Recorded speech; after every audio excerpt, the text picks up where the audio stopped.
Hey peeps, welcome back to another video. I know this is a little late, but better late than never. Let's talk about how to parse in TOGC. Let's talk about beasts. So on beasts, you cannot really pre-pop the potion because the combat starts way earlier than you can even target the boss. So there's two things you can do. First is you can actually use a flame cap and then use the second pot later into the fight whenever you're lusting. Or you can just not use anything and then use the potion of wild magic to make your fire alley bigger. I've only tried the flame cap thing about 2 times and the results were about the same. The thing is, my beast skills have been very messy recently, so I cannot give you a 100% answer on if it's better or not. So if you have an answer to that question, please put it in the comments and help other people out. To basically pass on that fight, you need a lot of things in your favor. You don't get a snowball, also you don't get the frozen breath on you, and a paladin actually bops you whenever he jumps into the middle and knocks everyone back, so you can keep shooting the boss. So let's talk about all of that. First, on the first boss. On the first boss, you do want to multi-dot the little snowballs that pop up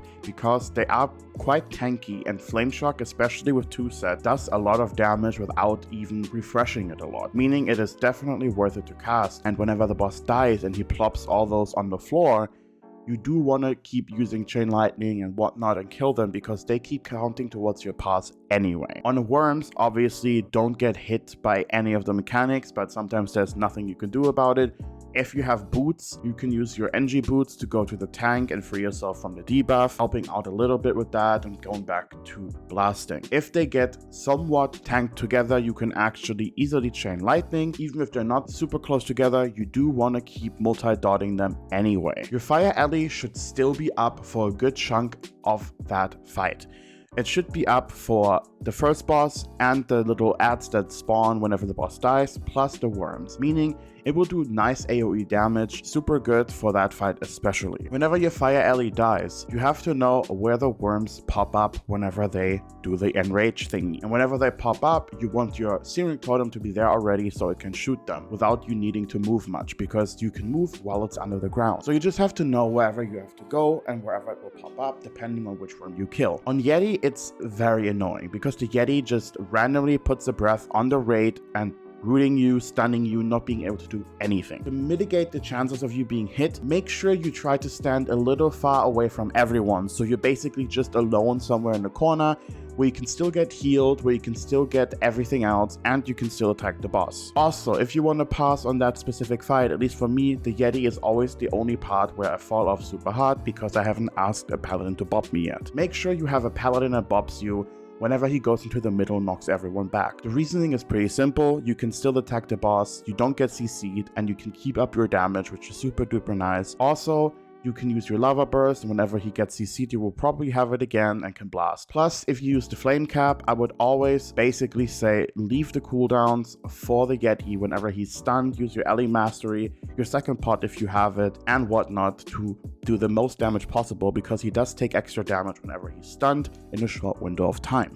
Now for Lord Jaraxxus, it's also pretty simple. The fire alley will be up for the whole fight. If you're super slow, then obviously it most likely won't be, but it will AoE basically everything because there's constant ads everywhere. Whenever the portal spawns, I wouldn't recommend using Flame Shock on the portal just because it is just not worth it, because it dies super duper quick. You can use that GCD and actually use Lightning Bolt instead, because Lightning Bolt will end up dealing more damage than the Flame Shock whenever it's only ticking for like 2 or 3 seconds. Whenever the Mistress spawns, obviously you do want to multi-dot. If you get 1 or 2, multi-dot both of them. Also make sure that you keep the dot up on the boss. Managing your dots on 2 to 3 targets is super simple. If you just tap target, if you have your plater or whatever you use, and you can see the dots on top of their health bar, so you can just keep track of it. Now for the Infernals, it's basically the same thing. You want to multi-dot them, especially the ones that constantly dash close to outside of the raid. I always have about 2 of them that are not super close to the raid and don't get attacked by many people, meaning my Flame Shock is basically ticking the whole duration, dealing a lot of damage. Now whenever they use their ability, you can technically just stand in it, especially if you're the only person standing in it, if you trust the healers,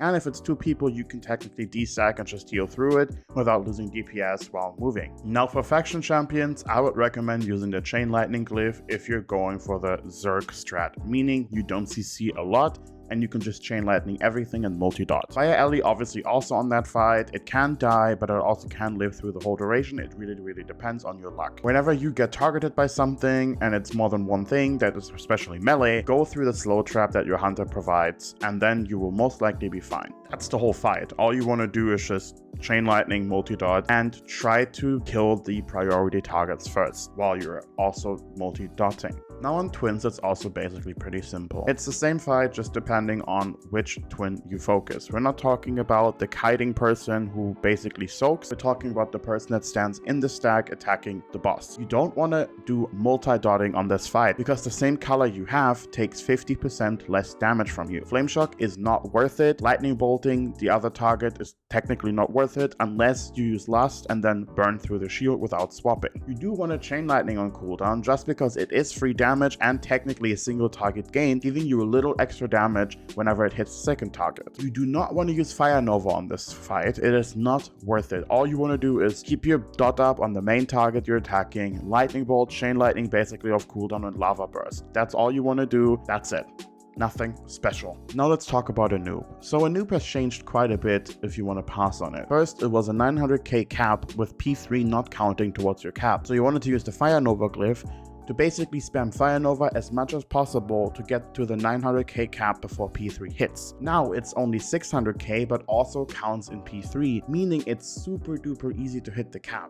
I would recommend not using the Fire Nova glyph because it is not needed, and you can actually also use Searing Totem and just use Fire Nova off the Searing Totem because you have to not replace Searing Totem as much. It gives you a single target increase basically because the GCD you're not using to replace the totem, you can use Chain Lightning or Lightning Bolt. The good thing is you don't even technically need to use Fire Nova on cooldown. I would just use it whenever all the ads are up because in P3, like I said, it counts and you have your Fire Alley after the burrow phase anyway, doing AoE damage as well. And if you still need a little bit of extra damage, Chain Lightning plus Fire Alley will be probably enough. And if you're still struggling and you need a little bit extra damage, you can still Fire Nova in P3 as well. So it's really easy to adapt your playstyle towards the cap and then getting the cap but also focusing the boss most of the time, getting even more single target damage. Also, another important thing I forgot to mention is during the borrow phase, you don't want to attack the scarabs because you want your trinkets to be off cooldown whenever the boss comes up, so you can have a bigger fire elemental snapshot,